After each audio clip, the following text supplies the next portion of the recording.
What's up, rough golfers? Jake here, and I've got another tips video today. This one deals with chipping. A lot of amateur golfers, especially myself, have terrible time around the green with two chips. You saw it in my last breaking 40 video. If you haven't seen that video yet, go check it out and have yourself a good laugh. Two chips plague everyone, and there's easy ways to help reduce the amount of two chips that you do. And that's what this video is about. I'm going to share with you 3 simple tips that anyone can do to help better their two chip odds so that you don't have yourself duffing shots around the green. Let's go ahead and get into it. So tip number 1 is to use the bump and run. Now, I've mentioned this a lot in my videos, and I do that for a reason, because it simply works. This is going to be the easiest method for an amateur golfer, much like myself, to get on the green if I don't make the green from the fairway. Using the bump and run, it may seem like this is a simple move, but it's simple and effective, and it works. So remove that ego from using that high lofted wedge, go with a 7 or an 8 iron, get the ball up on the green and close to the hole, and have yourself putting for birdie or for par. I mean, what's better than posting one of those on your scorecard instead of doing a 2 chip with a 56 trying to look cool and then posting a snowman? For the bump and run, it's a really simple method. Grab your 7 or your 8 iron, okay? Take a slightly wider than normal stance. This is what I like to do. This works for me.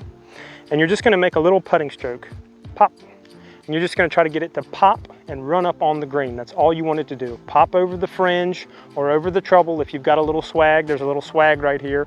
And I'm just trying to get it up and onto the green. Now, this is a practice green, so it's not gonna run as smoothly, but you'll be able to understand what I'm trying to do here with this here 8 iron. Got my slightly wider than normal stance. I'm gonna come back and make a nice little putting stroke,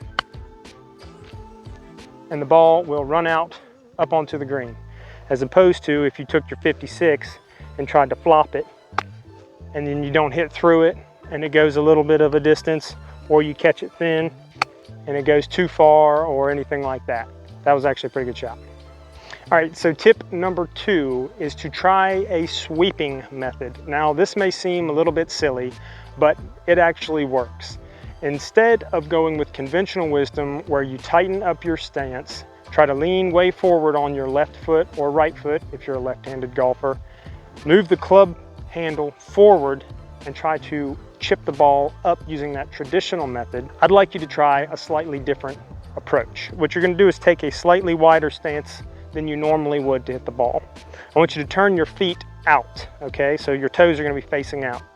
And then you're going to keep the club face centered and square. You're not going to have to open it up or anything.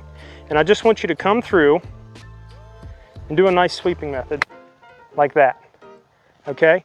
That is a nice, easy way to make sure that you're not going to duff your shots. Again, you're making a sweeping method. It's almost like you're coming around yourself like this instead of coming up and down like you normally would on a shot, or leaning way forward and trying to do this chipping method. Just widen that stance and take a nice sweeping method.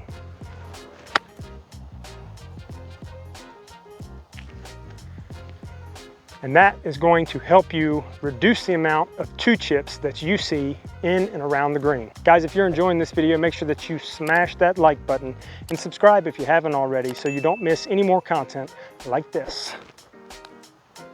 So tip number 3 deals with picking one wedge to rule them all. And I've said this before in some of my earlier videos, but I really can't stress enough that you practice with one wedge. If you really want to get proficient in and around the green with your wedge play, then just pick one wedge so you can get used to all of the little mannerisms that that wedge has.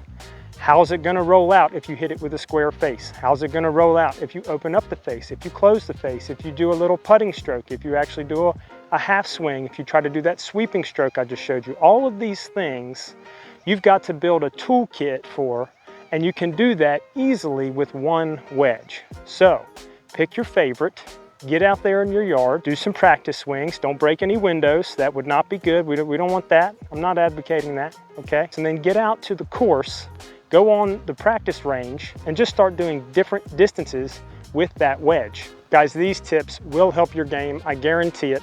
Let me know what you think down in the comment section below. Thank you so much for watching, and as always, keep on swinging.